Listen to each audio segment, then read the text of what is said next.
Right. Well, thank you everyone for being here. Oh yeah, somebody just told you to stop complaining about the cold, Andrea. So that's pretty good.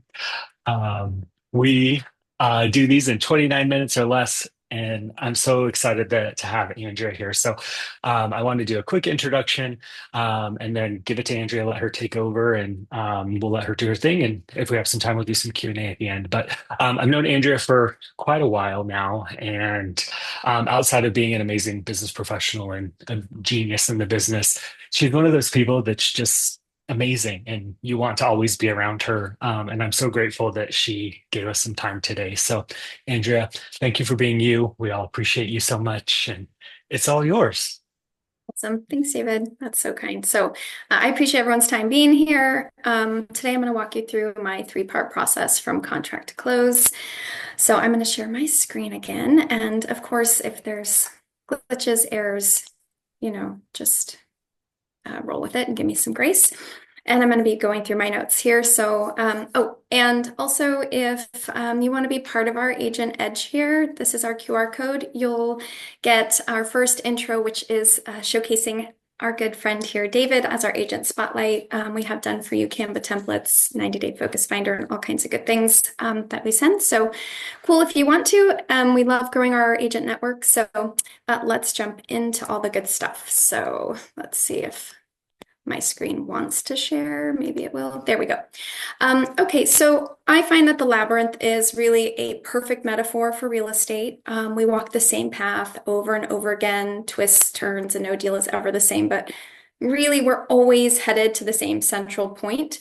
So for context about process and mindset, like it's taken me years to evolve my mindset and really embrace the power of process and systems in running my business. When I started 21 years ago, there was no roadmap. I grew, I made mistakes, and as I like to say, I failed forward. So, how did I get here? I started as a solo agent in late 2004. Fast forward 3 years to 2008, I co-created a team, and in that we endured one of the most challenging markets that I've ever seen. It was filled with growth and challenges and really invaluable lessons. And the most difficult but transformative decision in my career was dissolving that partnership after 8 years. Um, but it also became the launch pad for rebuilding my business in 2017. And what I'm about to share with you is all of those learnings and what I've built. So, this is the last 8 years of intentional work. I'm always optimizing and evolving. I've built it specifically to operate in my business, so I can't hand it to you and it won't work for you because it's proprietary to me. But my hope is in sharing this roadmap and process is that it helps you make a few less mistakes. It opens up an illuminated path to finding clarity and flow in your business. So let's dive into the details and get nerdy. Okay, so always identifying the open loop in your business is really critical. And I think, especially in a shifting market, it's more important now than ever to ensure a tight process from start to finish so that, as Sharon says, you can show proof over promise.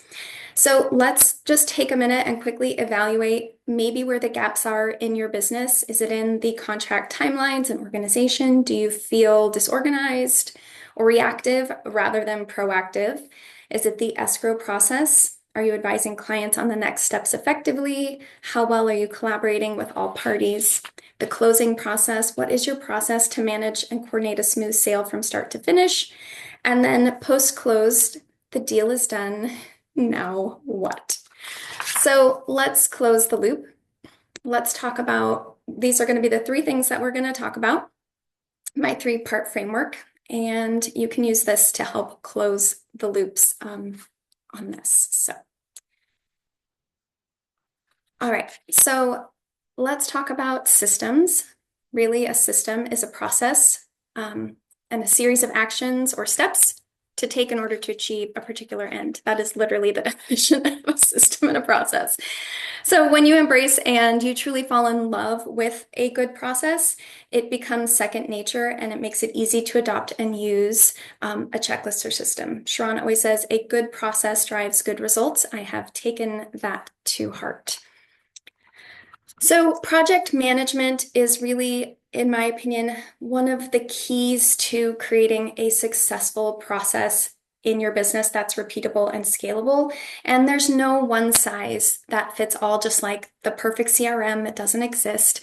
But when you are looking at a project management system, here are my key takeaways to evaluating what platform to use.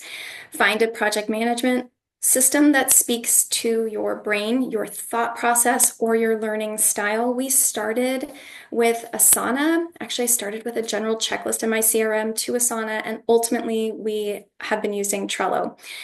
So it should be able to support multiple users or team members. It can duplicate and scale. It supports automation, and you can communicate with the click of a button. So here are just a few checklists. And if you don't have a checklist, let me tell you, you're not alone. So without a checklist, your transactions probably feel a little or maybe a lot more overwhelming. So if creating a checklist feels daunting, yes, put a one in the chat. And if you're currently using a checklist, put a two in the chat, and David will monitor the chat because I cannot see it. So to build a checklist, here's the easiest way to think about it. It is going to be some heavy lifting, but break it down and start at the beginning. Like the saying goes, you eat that elephant one bite at a time. So here are some of the checklists that we use. We have a pre-listing to signed listing, pre-launch to launch, listing, launch, seller escrow, seller closed, buyer escrow, buyer closed, canceled listing, and canceled escrow. And of course, we have a marketing checklist and whatnot. So this is just a really good outline to get you going and at least what works in my process. So in order to scale and automate, your systems and processes should be the foundation that enables and supports stability and growth in your real estate business. It's going to allow you to scale, and scaling really looks different for everyone. Some people want to do hundreds of transactions. They want to grow a huge team, and some people want to run small micro teams. Some of you might just want to stay as individual agents, maybe with a TC, but this allows you to handle more transactions without significant effort. That is literally what a system and a process will do for you. It's going to allow you to demonstrate in the living room when you're in a listing presentation or a buyer consultation. Again, delivering show flow demo, I can demo my system and process to any client, and I'm going to win most of the time because it's proof of a promise. So you can also enjoy more time with your family and friends because when you have a process, you know what's being done and your brain is not working overtime, and your business should grow naturally as a result. So I've optimized my business through this lens. Whatever can be automated should be automated. So here is a screenshot of what my Trello board essentially looks like. It's not what it looks like today, but this is a prior version. And this is how we have it set up. I'm hoping you feel free to take a screenshot, or if I can upload this for David, this particular screenshot, but it kind of shows you how I organize our process. And you can see we have the master transaction checklist on the left-hand side. So you should always, always have a master checklist. Anytime you update it, update your master checklist. So we have our listing prospects. That is where any of our future listing prospects, our future listing leads live. Of course, we have our coming soon and pre-launch. Once we have a contract signed, they're going to live there. Obviously, active listing, listing under contract, buyer contract, hold and off market. And of course, we also do a seller closed and buyer closed on each one per year. Things that we've automated in our process include adding checklists. So what I want to do in this is once I create a listing prospect, automatically a checklist is going to be added to our process, and I check a box that says, hey, I have a new listing process. The team gets alerted. We've created more complex automations that require Zaps. Zapier connects and talks to your systems and apps based on rules that you create. And we can also run timeline automations. with reminders to the team based on input dates, so such as close of escrow, rent backs, and things like that. So we've set it up so that we have built-in reminders for us and the team, and it's kind of a set it and like let it run its process. So communication is also another effective piece in communicating, whether it's to your transaction coordinator, to someone else if you have a small team. I know we're solo agents here, but the other agent on the other side of the transaction. So we always strive to elevate the client experience and the transaction really for everyone involved. So we built our process to always strive for efficiency. I focus on duplication, automation, and touching something once and getting my information at a glance. So here is our communication process for our agent to agent, our team, and our TC, and the client. So David has already touched on templates, and I could not agree with him more. If you don't have templates in your business, and again, we use Gmail, and we also have a Google Doc with all of our Gmail templates. Again, always have a master template. You never know what's going to happen to your things, so backup, and have a backup to your backup. So you should have, or I would recommend having templates for your buyer agents, for your offer summary, listing agents for acknowledgement of offers received, seller counters, seller multiple counters, rejection of offers, anything that you do over and over again, you should literally be able to templatize that and be able to send it. So stop recreating the wheel. Anything that you're sending to your lenders, your escrow, your title attorneys, etc. Your coordinating and scheduling of inspections, if you do that for your clients or you need to communicate that effectively, and everything for your transaction coordinator, contingency removals, communication to lenders, etc. All right. Now, communicating with the team. So again, one of the goals here is to remove ourselves from mundane and repetitive communication tasks. And in doing so, we've really streamlined our internal checklists and communication, and it happens at the click of a button or two. So again, as I said, when we have our process, I check a box and it lets the team know that we have a new listing prospect, and the team gets to work. I don't have to reach out and let them know. I'm just in the flow of doing the business. So with that, that's part of what our checklists do for us. It alerts the team of assigned tasks, and in turn, when they've completed something, it will send me an update or alert someone else that, excuse me, that they have something that they need to do.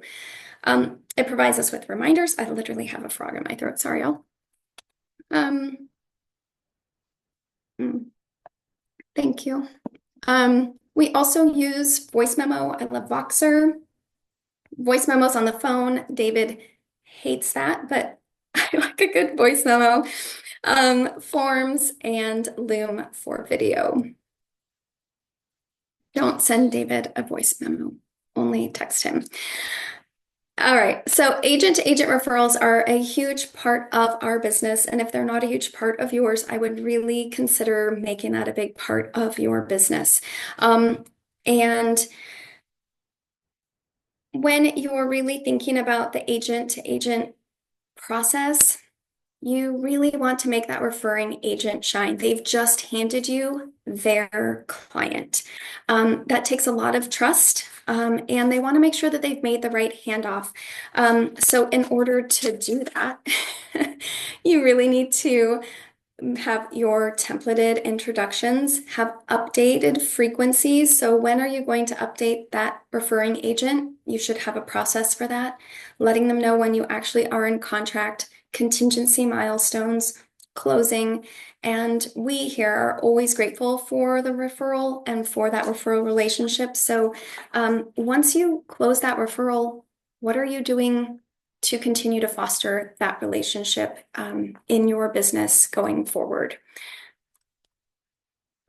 Okay, and of course, we cannot forget our clients in the communication process. So we have our transaction coordinator sends out a contractual timeline once we go under contract, again, a template.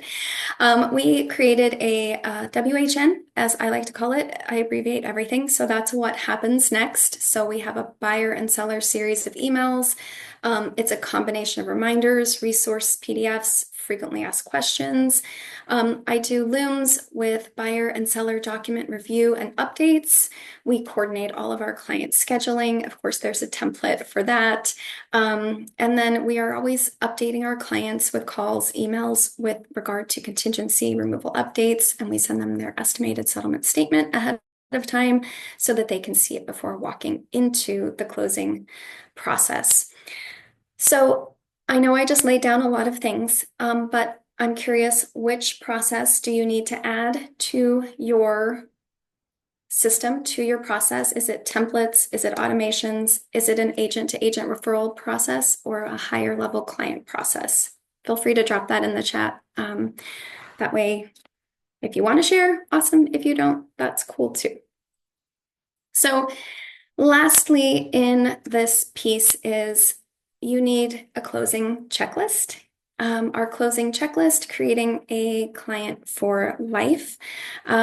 We have around 25 to 30 tasks, depending on the type of clients.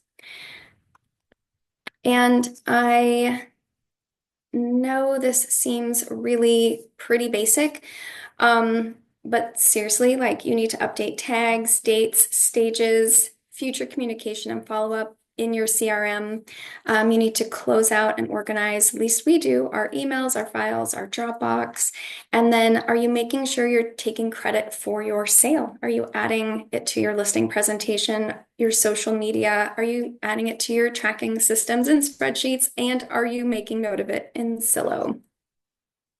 So just a few places to make sure you're putting that in your process. So gifting and gratitude, I won't spend a lot of time here because I know that David has already talked about how amazing Client Giant is. We also use Client Giant and we love it.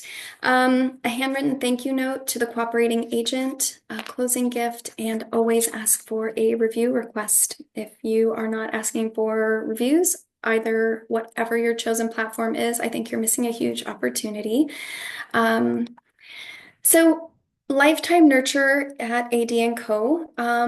Looks kind of like this. We create and complete a nurture form at the end of the transaction that's internal for the team. It lets the team know what we're doing for the client. Are we adding them to quarterly magazines, quarterly gifting, calling, monthly home value updates, bi-monthly emails, client event, holiday cards, and at the end, at the beginning of every year, we resend everyone their final settlement statement to help them with their tax returns. It's just kind of a easy touch point, and people are always super grateful for that. So our tech stack to improve our lives kind of consists of Trello, Gmail templates, Loom, Zapier, Client Giant are just a few that I have shared, and I will stop sharing because I want it to go really fast and furious because I know we have 28 minutes, 29 minutes. To keep it moving quick too. One question that came up, Andrea, was what CRM are you using? So I have two. But to run our automations, it's Active Campaign. Okay. And then for Um, client stuff, lead follow-up, we use Follow Up Boss. okay, cool. Mhm. Um, one question I had for you, and if anybody else has questions, you can raise your hand or drop them in chat. In the very beginning, you were saying like identify where the holes are, right? And how you can close those loops. And immediately I thought of like 42 things. How, when you started the process, how did you prioritize what loops to close first? Yeah, so when I started, you don't know what you don't know, um, first of all. And the biggest loop was I didn't really have a thoughtful process. And so this is really what was developed over time. And so I think you find the loops as you're going when you're first getting started. So you're in your transaction. Well, maybe you're already in escrow. Literally start right there because you're already in the process of doing the deal. You're in that moment. So you're going to write down like, oh, I do this, I do this, I do this, and this needs to happen. And so as you're going through a deal, you can start building your checklist if you don't have it. Or if you have your checklist and you're like, when was the last time I actually revisited this? And in your mind, it takes some time. You have to really kind of go through and say, all right, am I from top to bottom? Is there something new in my processes or something I'm doing? Or I find gaps when we find like a situation and we're like, I probably could have avoided that had we had this one step. And so we just add it to the process. Cool. Thank you. Or you can put someone else in place. So here's the other way to find a gap in your business. So if you have a team or an admin or someone else, again, you're an individual agent, but if you do, try having someone else do that job of someone else. And if they don't know what they're doing, then your process isn't tight enough. Anyone should be able to step in and do the job. You should have videos and how-tos as part of your process. So it's kind of stacked. Okay. Um, we have a question. Why do you use two CRMs again?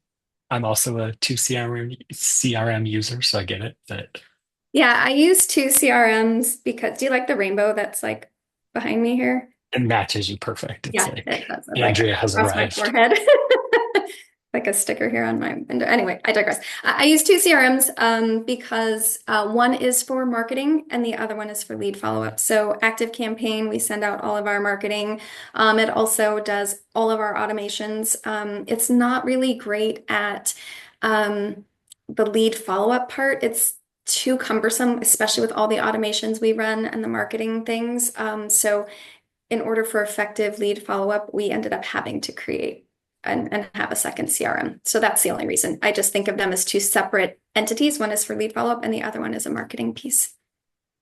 Yeah, that's same reason for me too. I feel like CRM wise, you either get something that's only built for real estate and then it doesn't do some of the marketing stuff we want it to do, or you get something that's just a complete marketing platform that you have to customize, but you can't do anything transaction wise in it.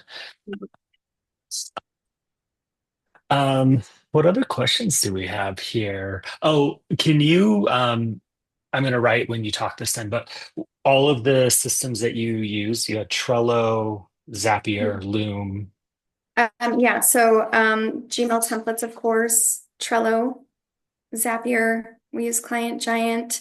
Um, I mean, I feel like we have a lot of things. A lot of things going. And it does feel overwhelming sometimes when you lay them all out, but you have to just start first identifying the loops, getting the checklist done. And then would you say from there you move into how do you automate it, or what's your next step after Correct. you identify Yeah. the loops? So how I started was I laid out what my checklist was. I figured out what platform I wanted to run it in. We tried Asana. That did not work for my brain. I like things very visual and I want to see everything at a glance so I can see what is outstanding, what needs to be done just by looking at our checklist.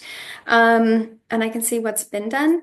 And then we create the checklist and then I figure out what needs to be automated. What do we do over and over again? Or how do I need to let you know that I'm done with this task and then it's on your plate just by checking a box. So hence the automations.